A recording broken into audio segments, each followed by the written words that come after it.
कृषी तंत्र निकेतन देवगड या यूट्यूब चॅनलमध्ये तुमचं सगळ्यांचं मनापासून स्वागत. मित्रांनो, 2026च्या लागवडीविषयी आपण आज अभ्यास करणार आहोत. आता लागवड म्हणजे नेमकं काय, तर काही शेतकऱ्यांना वेगवेगळ्या स्वरूपात लागवड करायची आहे. जसं की एखाद्याला फक्त टुरिझमसाठी लागवड करायची असेल, एखाद्याला घरगुतीसाठी लागवड करायची असेल, एखाद्याला वाटत असेल की आपण नाही फक्त उत्पादनासाठी लागवड करायचं आहे, कोणी फार्म हाऊससाठी लागवड करणार, कोण शहाळ्यासाठी करणार, नारळासाठी, बऱ्याचशा गोष्टीसाठी आपण लागवड करतो. आणि ह्या लागवड कशी करायची, कुठल्या स्वरूपात करायची, त्याची काय अडचणी आहेत या संदर्भात मागील व्हिडिओ तुम्ही बघितले असतीलच. नसेल तर डिस्क्रिप्शन बॉक्समध्ये लिंक ठेवलेली आहे, ती तुम्ही जरूर बघा. आणि जर कुणाला लागवडी संदर्भात काही शंका असेल तरी तुम्ही लिहू शकता आणि शंका सरदान घेऊ शकता. जे शेतकरी ह्या क्षेत्रात नवीन आहेत या शेतकऱ्यांसाठी आपण मोफत सल्ला केंद्र ठेवलेलं आहे आणि त्याचा नंबर आहे. या नंबरला जर तुम्ही संध्याकाळचा फोन जर केला तर निवांत तुम्हाला बोलू शकतो किंवा निवांत तुम्हाला प्रश्नांची उत्तरं देऊ शकतो. आणि तुम्ही या संदर्भात जरूर अभ्यास करा. मी कुठल्याही प्रकारचे प्रश्न विचारू शकता शेती संदर्भात आणि त्याचं शंका निरसन करू शकता किंवा मित्रांनो, ही देवगड हापूस कलम आहेत. म्हणजे याची जी फांदी बद्दल बघाल तर ही देवगड पासून त्या काताची केली. आणि सगळ्यात महत्त्वाचं वैशिष्ट्य हे आता साधारण नाही म्हटलं तर 3-3.5 फूट उंचीचं झाड आहे. तुम्हाला मागील व्हिडिओमध्ये पण दाखवलं होतं की तुम्हाला कलम कसं निवडायचं. तर सगळ्यात महत्त्वाची गोष्ट म्हणजे दर्जेदार, म्हणजे तजेलदार अशी पानं पाहिजेत.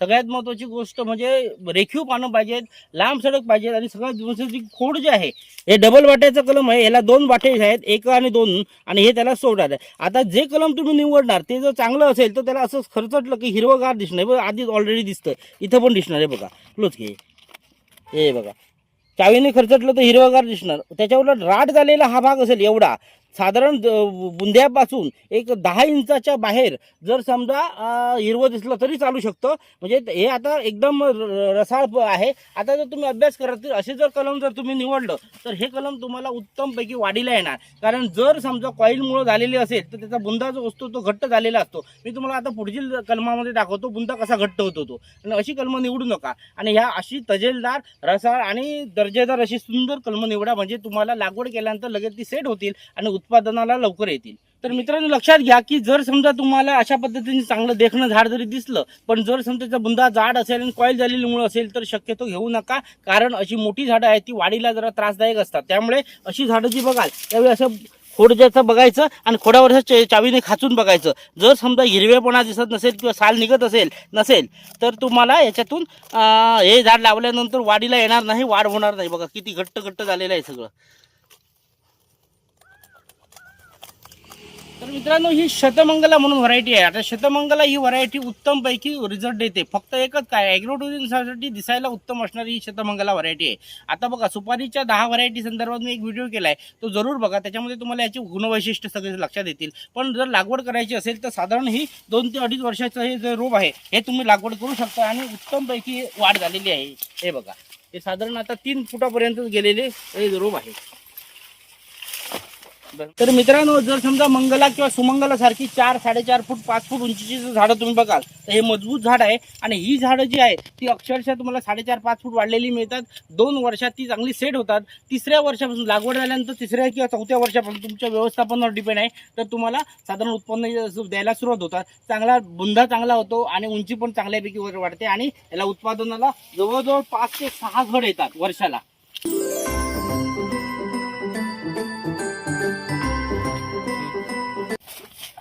तर मित्रांनो, ही लोटन व्हरायटी आहे. लोटन व्हरायटी ही बुंद्यापासून लागते. आणि जवळजवळ तुम्ही अभ्यास कराल तर साधारण ही बघा, ही लोटन व्हरायटी आहे. आणि साधारण हे 18 महिन्याच्या वरचं रोप आहे. आणि हे तुम्ही अभ्यास कराल तर 3ऱ्या वर्षापासून लागायला सुरुवात होते. आणि ही लागते ती जमिनीपासून 1 ते 1.5 फुटावर लागते. पहिली पेंट जमिनीला चिकटते. इतकी सुंदरपैकी दिसायला आहेत. हे शोभेसाठी, दिसायला, आपल्या टुरिझमसाठी आणि जर शहाळ्यासाठी म्हणून ही उत्तम जात आहे. आणि उत्पादन बघाल तर जवळजवळ 280 पर्यंत याला वर्षाला झाडं फळे मिळतात. मित्रांनो, प्रताप व्हरायटी, TD, DT सारख्या ज्या व्हरायटी जर बघाल तुम्ही तर हे 6 ते 7 फूट उंच वाढलेल्या हे 2.5 वर्षाची रोपं आहेत. आणि ही रोपं तुम्ही जर लागवड केली तर लवकर सेट होतात. शक्यतो एक 5 ते 6 किलो वजन आहे त्याचं. आणि साधारण 5 ते 6 फूट उंचीचं आहे. म्हणजे DT, TD, लक्षद्वीप ऑर्डिनरी किंवा प्रताप या सगळ्या व्हरायटी तुम्हाला या कंडिशनमध्ये मिळतील. आणि ह्या जर लागवड केल्या तर लगेच सेट होतात आणि पुढच्या 4थ्या वर्षापासून उत्पन्न द्यायला. तर मग अशी म्हणत होतो तुम्हाला बऱ्याचशा व्हरायटी आमच्याकडे साहेब 18 व्हरायटी व्हरायटी आहेत आणि 18 व्हरायटीनुसार तुम्हाला की नाही जी तुम्हाला ज्या पद्धतीने लागवड करायची आहे, ज्या जो तुमचं ठिकाण आहे, महाराष्ट्रातल्या कुठल्याही विभागावर मी एक व्हिडिओ केला आहे तो बघा, त्याच्यानुसार व्हरायटी आहेत. आणि काही व्हरायटी ज्या आहेत त्या अशा सुंदरपैकी झाड आहेत. बघा एवढा मोठा नारळ आहे जवळजवळ, आणि हा नारळ जर तुम्ही लावाल तर तुम्हाला हा हायब्रिड आहे, शॉर्ट वाढणारा आहे. दुसरी गोष्ट म्हणजे खोबरं पण ह्याच्यात आहे, नारळ आहे, म्हणजे पाणी आहे, आणि साधारण ह्याच्यात अर्धा लिटरच्या वरती पाणी मिळतं असा भला मोठा नारळ आहे. आणि हा नारळ जर तुम्ही समजा घेतला तर आणि लागवड केली तर उत्तमपैकी तुम्हाला रिझल्ट मिळेल. तर मित्रांनो लक्षात घ्या, गंगाबोडम ही व्हरायटी खरोखर चांगली आहे, पण त्याचं नारळ पण चांगलं आहे. तर बघाल तर ही सगळे गंगाबोडम आहेत. आणि अभ्यास जर कराल तर ही बघा, ही पिशवीमध्ये मावत नाही एवढ्या कंडिशनमध्ये आहे. म्हणजे केवढे मोठे नारळ आहे ते बघा. साधारण नाही म्हटलं तरी हा नारळ भला मोठा आहे नारळ, आणि साधारण 350-400 अर्धा किलोपर्यंत याच्यामध्ये पाणी मिळतं. आता तुम्ही जर अभ्यास कराल तर न लावलेले नारळ दाखवते बघा, जवळ घे.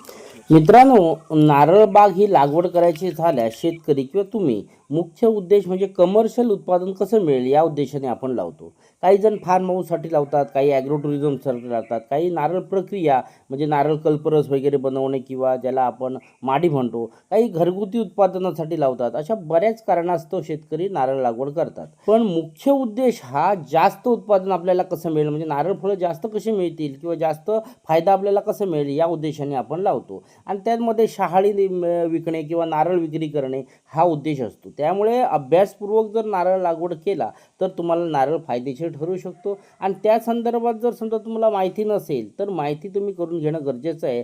आणि त्यासाठी तुम्हाला जर अधिक माहिती हवी असेल तर तुम्ही 9767 059488 या नंबरवर व्हॉट्सअप मेसेज करा. म्हणजे मी संध्याकाळी तुम्हाला त्या व्हॉट्सअप मेसेज म्हणजे व्हॉईस मेसेज करा, टेक्स्ट मेसेज करा, मग ते वाचून तुम्हाला मी उत्तरं देईन. आणि ह्यामुळे काय होईल तुम्हाला की नारळ लागवड संदर्भात तुम्हाला बेसिक माहिती मिळेल, किंवा त्या संदर्भात तुम्हाला मगाशी म्हटल्यानुसार की तुम्ही ट्रेनिंग पण आमच्याकडे येऊ शकता. तुम्हाला जर आणखी काही जास्त बोलायचं असेल तर तुम्ही 94 20 78 59 72 या नंबरवर तुम्ही संध्याकाळी 7 ते 9 मध्ये फोन करू शकता आणि चर्चा करू शकता. मित्रांनो, जर तुम्हाला या संदर्भात अधिक माहिती पाहिजे असेल तर PDF पुस्तकं किंवा टेक्स्ट स्वरूपात किंवा त्या संदर्भात व्हिडिओ किंवा लिंक याची तुम्हाला देऊन तुम्ही नारळ कशी लागवड करावी या संदर्भात तुम्हाला अधिक माहिती देईल, आणि ते तुम्ही बघितल्यानंतर तुम्हालाही समजेल. मित्रांनो, जर कोकणात नव्हे तर महाराष्ट्रात येणाऱ्या ज्या फळझाडांची आहेत त्याच्या जाती अभ्यासपूर्वक माहिती करून आम्ही तुम्हाला देतोय. आणि ही माहिती घेतल्यानंतर तुम्हाला आंबा, नारळ, सुपारी, त्याबरोबर काजूही तुम्ही लागवड करू शकता. कारण तुम्ही जर अभ्यास कराल तर कोकणापेक्षा आता सध्या सांगली, साताऱ्यामध्ये सुद्धा काजूचं उत्पादन जास्त लोक घेऊ लागले. का तर त्या ठिकाणी नवीन लागवड केल्यानंतर पुढच्या 5-7-10 वर्षासाठी रोग आदी किडी नसतात आणि काजूला शाश्वत मार्केट आहे. त्यामुळे तुम्ही काजू लागवडही करू शकता. त्यासाठी वेंगुर्ला 4, वेंगुर्ला 7, वेंगुर्ला 9 अशा जातीही तुम्हाला मिळतील. फणसामध्ये जर बघाल तर जवळजवळ आमच्याकडे 9 जाती आहेत, आणि त्यामध्ये व्हिएतनाम सुपर अर्ली आहे, गमलेस आहे, गम आहे, लाल फणस आहे, ब्राझी आहे, अशा बऱ्याचशा प्रकारेची तुम्हाला फणसाची रोपं मिळतील. व्हाईट जांभूळ, पांढरं जांभूळ किंवा आवळा, त्याचप्रमाणे ब्रेड फ्रूट ज्याला आपण निरफणस म्हणतो त्याची तुम्हाला कलमं मिळतील. मित्रांनो, निरफणस म्हणजे ब्रेड फ्रूटला खूप मागणी आहे, आणि ब्रेड फ्रूटची अशा पद्धतीने कलम आहे. मोठी पाहिजे असेल तर अशा पद्धतीने मोठी आहेत. ही 3 वर्षाची आहेत आणि ही 2 वर्षाची आहेत. आता ही 2 वर्षाची कलम जर बघाल तर या कंडिशनमध्ये साधारण 3-3.5 फूट उंचीला मिळतं. आणि हे एकदा तुम्ही लागवड केलं की साधारण 3 ते 4 वर्षांनी तुम्हाला निरफणस लागायला सुरुवात होतात. आणि निरफणस हे वर्षातून 2 वेळा लागतात. त्यामुळे तुम्हाला भाजीसाठी, भजीसाठी, कापड करण्यासाठी किंवा या सगळ्यासाठी निरफणसाचा चांगला उपयोग होतो, किंवा चांगलं खाल्लं, आवडीने चवीने खाल्लं. तर मित्रांनो, आता ही 6 फूट उंचीची झालेली हापूसी कलमं आहेत, आणि ही हापूसी कलमं 2, 2.5-3 वर्षाची अशा 3 प्रकारचे आहेत. जवळजवळ 20 किलोच्या बॅगमध्ये असलेलं हे हापूसचं कलम आहे, आणि हायटेड आहे. आणि आता त्याला चांगल्यापैकी अशा ब्रँच यायला सुरुवात झालेली आहेत. लागवड झाल्यानंतर लगेचच तुम्हाला हे ब्रँच व्यवस्थित होतील आणि मुळं सेट. मित्रांनो, सोनचाफा आणि सौंदर्य चाफा हा उत्तमपैकी आहे. दर्जेला येलो कलरची फुलं येतात. आता जशी बघा, आता हे सोनचाफ्याचं झाड आहे आणि हे फुलं आली. आता सध्या ही फुलं छोटी आहेत. एका ह्या उड्याच्या झाल्यावर 3 आणि 2 5 आणि हे तर 3 8 ते 10 फुलं आहेत. जर समजा ही एकदा मातीमध्ये गेली, पिशवीतून बाहेर आणून जमिनीत लागवड झाली की जवळजवळ हे 2 इंच ते 2.5 इंचापर्यंत फुल होतं, आणि चांगलं सुवासिक असतं. एक फुल फुललं तरी संपूर्ण आसमंतात वास येणार. आणि सगळ्यात महत्त्वाची गोष्ट, ही पिवळे असल्यामुळे हे देवाला चालतं. त्यामुळे लावायचं असेल तर हे सौंदर्य चाफा पिवळा लावा. शक्यतो केशरी लावू नका. केशरी हा दिसायला मोहक जरी दिसला तरी तो देवाला म्हणे चालत नाही. तर मित्रांनो, ATM म्हणजे वर्षभर लागणारी जी व्हरायटी आहे ती अशा पद्धतीने मोठी झाडं आपल्याकडे आहेत, छोटी पण झाडं आहेत. आणि ह्या झाडांना तुम्ही जर अभ्यास कराल तर अशा पद्धतीने बघा आंबे सतत लागत असतात. आता ह्याच्यामध्ये फिनिशिंग का नाही तर ह्या झाडांना सतत वरून पाणी दिलं जातं, त्यामुळे ह्यांना चकाकी तेवढी नाही आहे. पण जर तुम्ही जेव्हा एकत्र लावणार, जर तुम्ही एखाद्या मोकळ्या ठिकाणी लावणार आणि चांगलं वाढणार, त्यावेळी तुम्हाला ह्याला भरपूर आंबे लागतात आणि चांगल्यापैकी आंबे लागतात. तर हे तुम्ही बघू शकता. तर ATM ह्या व्हरायटीला बऱ्यापैकी आंबे लागलेले आहेत. त्याचप्रमाणे पेरू, चिकू, लिंबू यासारखी ही तुम्हाला झाडं मिळतील. मसाल्यामध्ये जर बघाल तर मिरी आहे, बुश मिरी आहे, जायफळ आहे, लवंग आहे, ऑल स्पायसेस आहे, वेलची आहे. अशा पद्धतीने मसाल्याची तुम्ही झाडं इंटरक्रॉप म्हणजे आंतरपीक म्हणून लावू शकता. आणि त्यामध्ये जर अख्ख्या महाराष्ट्राचा विचार केला तर दालचिनी आणि मिरी ही कुठेही लावा, तुम्ही कुंडीत लावा, मातीत लावा, जमिनीत लावा, झाडाच्या खाली लावा, तरी उत्तम उत्पन्न देते अख्ख्या महाराष्ट्रामध्ये. फक्त कोकणातच होतं असं नाही. त्याचप्रमाणे आंब्यामध्ये जर आणखी ATM आंबा म्हणा किंवा रुमानी आंबा किंवा थाई ATM हा जो आंबा तुम्हाला मिळू शकतो. आंब्याच्या बरोबर 10 जाती सुद्धा मिळतील. त्यामध्ये रत्ना असेल, केशर असेल, आम्रपाली आहे, सिंधू आहे, दशहरी आहे, त्याच्यानंतर राजापुरी आहे, गोवा आहे, अशा बऱ्याचशा जातीही तुम्हाला मिळतील. मित्रांनो, अशा प्रकारे आपण नर्सरीतील झाडांची माहिती घेतली. हा व्हिडिओ लागवड करणाऱ्या शेतकऱ्यांसाठी उपयुक्त ठरेल. त्यांना तुम्ही जरूर नक्की पाठवा. आणि हा व्हिडिओ आवडल्यास लाईक करा, कमेंट करा, शेअर करा. धन्यवाद.